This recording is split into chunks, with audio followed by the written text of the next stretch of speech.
Hello and welcome to the Chatting Transformation podcast. My name's Barry and I am a change and transformation specialist. I've been involved in change and transformation activity for around about 20 years now, both in the public and private sector, and I've covered lots of roles right from the most junior up to leading large-scale transformations. And what I want to do is use this podcast to talk about some of my experience, my learnings, and hopefully put some information out there that makes your transformation and change journey slightly easier. So today's topic is operating models, and you might be wondering, what does that have to do with change and transformation? So every organisation has an operating model, and that's not just businesses in the private sector or large-scale entities in the public sector. Anything where there is some kind of coming together and an output is delivered, so businesses, the public sector, a school, a social club, a group of friends that do things regularly, all of these are organisations, and all of these organisations have operating models. And what I'm going to focus on today is operating models within both public and private sector organisations that are recognised as businesses or operating entities. Now, you may be sitting in one of these businesses and thinking, we don't have an operating model. And I would counter that you probably do, most likely do, but that you maybe don't understand it, or it's not properly codified, or people don't realise that they're actually part of this operating model. But if stuff is getting done, there is an operating model. And for change and transformation, it's really important that we understand that operating model before we begin any change or transformation activity. It's really important for two reasons, and I'll come on to these more in depth recently, but the big one is, if you're going to put together a investment case for a change or transformation activity, you need to understand your current baseline status. So what is it you're changing from? What do you propose to change to? How much is that change going to cost? And what are the benefits that are going to be realised from delivering that change? And you can't hope to put that argument together if you don't understand and aren't able to articulate both where you're at now and what you propose to change. And with most kind of organisations in change and transformation activity, we're talking about changing the current operating model.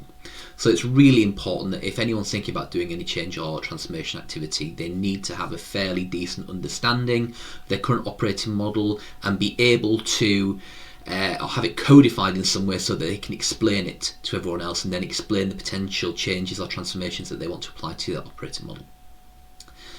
So there's lots of different ways out there of how you can codify or explain an operating model. The one that I use the most is the POTI model, which is an acronym of POTI. That stands for Process, Organisation, Tooling and Information. So they're the four big components of most operating models, and most organisations can use that approach to capture how they operate effectively. So if you take the first one, processes, that's effectively the logical flow of activity within the organisation. So it details what happens and when it happens. And you'll have seen lots of process maps out there that kind of show that logical line diagram that says, step A leads to step B, leads to step C.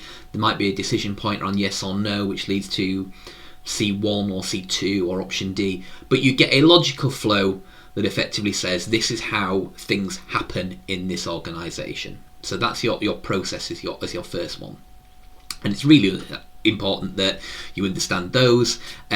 You might have chaotic processes, you might have broken processes, you might have processes that aren't as down to the detail, but they're definitely there.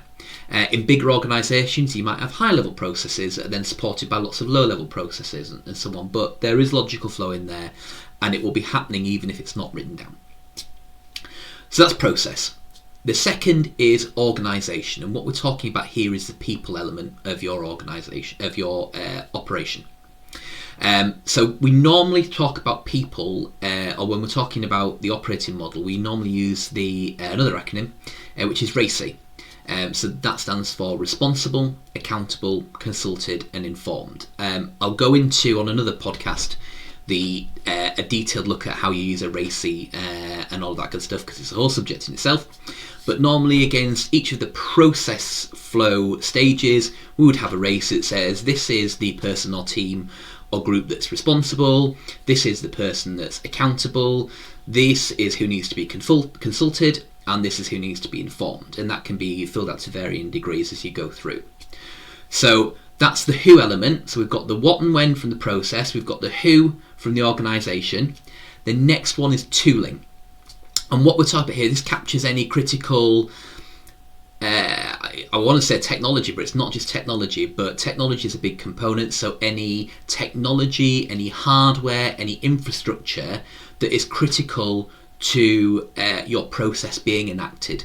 So it can be software, it can be hardware technology, it could be apps on a phone, it could be the phone itself, it could be email, it could be, if we're looking at a call centre operation, it could literally be like landline telephones, it could be paper and pen, it could be a whiteboard in the corner that captures sales and information data and all of that kind of stuff. If it's a critical tool that forms part of allowing your process to operate, then it's captured in your operating model. So the tooling is the how. So again, we've got the what and when from the process, the who from the organisation, and the how from the tooling. The final bit is the information, and this is the data that flows through your operating model. So something has got to be processed by the people using the tools, and that's what the information is that flows through. And again, that can be annotated against each of the steps in the process. So each process step will have a RACI, it'll have detailing of what tooling is being used, and it'll probably have the information that flows through it. And that's what a fairly mature operating model would look like written down. So 4 key elements: process, organisation, tooling, and information. I mentioned earlier that there's 2 reasons why you need to know that baseline position, and I explained that the first one was around making the argument for investment. And it is, if you're going to say, we are in this position, this is our current operating model, I want to make these changes to the operating model. That means it's going to cost this amount of money, and because you've got that now well captured POTI model, you can estimate costs against which bits you're changing and how much that's going to cost, and then you can talk about what the perceived benefits are going to be around operating in the new way. So it helps you understand the changes you're going to make. It helps you write what we call the target operating model, which is that future operating model, which is what you want to change to, and it helps you understand the cost of moving in that direction. Then you're able to go to your investment committee or whoever is responsible for signing off your change and transformation and make your case. The second part of why it's important to have that operating model before we start change and transformation is, and the POTI model is a really good way of explaining it, is the interrelated nature of those 4 key elements. So one of the things that slightly terrifies me when I'm talking to clients is they turn around and say, oh, we're making a big transformation, we're going to buy a CRM system, or we're going to move to the cloud, or we're going to put this ERP system in, and that's going to change everything for us. And they're really very much focused on the specific bit of technology that they're bringing in. And what I want to know when I'm talking to them there is, I generally have no real significant concerns around their ability to buy, design, build, test and implement the technology, because it's been done to death in other organisations with the same technology generally. There's always either the creator of the software, the company that has made it and is selling it, that is on hand to do that technical consultancy, or there'll be an agency in there involved, and there's tried and tested strong methodologies about introducing technology. What you can't do is you can't just take your operating model, delete the tooling line and drop in, say, a CRM system or some other system and go, job done, complete, let's see the benefits coming out of the end of it. Because when you change the tooling, you will affect how the process is done. When that happens, you'll affect how the organisation does it. What is the RACI? How do they use the tooling to do it? You'll be changing potentially, or you'll be clarifying the information flow that needs to come through. And particularly if you're moving away from a more legacy of way of doing things to moving to bringing in a system that's designed for it, you'll have a whole host of things about going through and properly identifying the information and the information flows and where you get it from and how you qualify all of that data and information. You'll need to go through training of your organisation so people know how to use your tools. If you're bringing in a technology system, it is going to fundamentally change your processes, because why would you bring something in that just automates how you do things now? You'll want to actually look at how you, or it just repeats how you do things now. You want to automate certain things. You'll want to cut certain steps out. You want to make it a lot easier. So you might be concentrating on bringing in a big bit of technology. That might be where the big spend is. Actually, generally, it's not even where the big bit of spend is. The big thing you've got to look at is, how do I then sort out the rest of my operating model? So how are we doing the process stuff? How are we doing the organisation? How are we doing the information? The other tip I would say around technology is, I've had a number of clients that have gone, yes, we're going to go and buy this off-the-shelf bit of software, and it's going to tell us how we need to restructure our processes.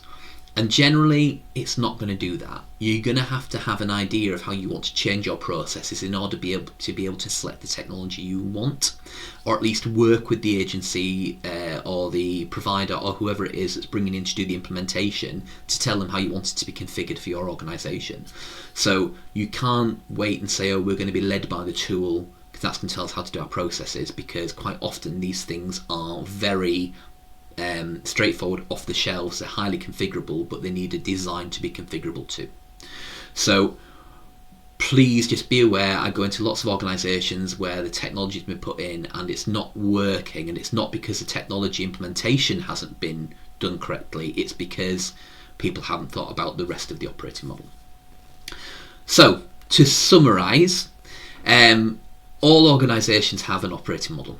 They do, might not know where it is, but it's definitely there somewhere. And if you are listening to this or watching it and you're thinking, don't know what my operating model is, do go and try and find out. Ask the question. It's a worthy exercise. Understanding the current operating model is absolutely critical before any change and transformation activity can be started. Models such as the POTI approach, processes, organisation, tooling and information, can be used to codify an operating model. There's lots of other ways out there. Go and have a look for yourselves. It's just the one I like to use.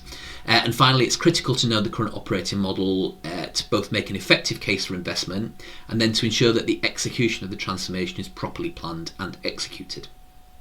So that's my summary of operating models in under 15 minutes. Thank you very much for listening to the podcast. As I said, there's lots of other topics coming. We're talking about races in the future.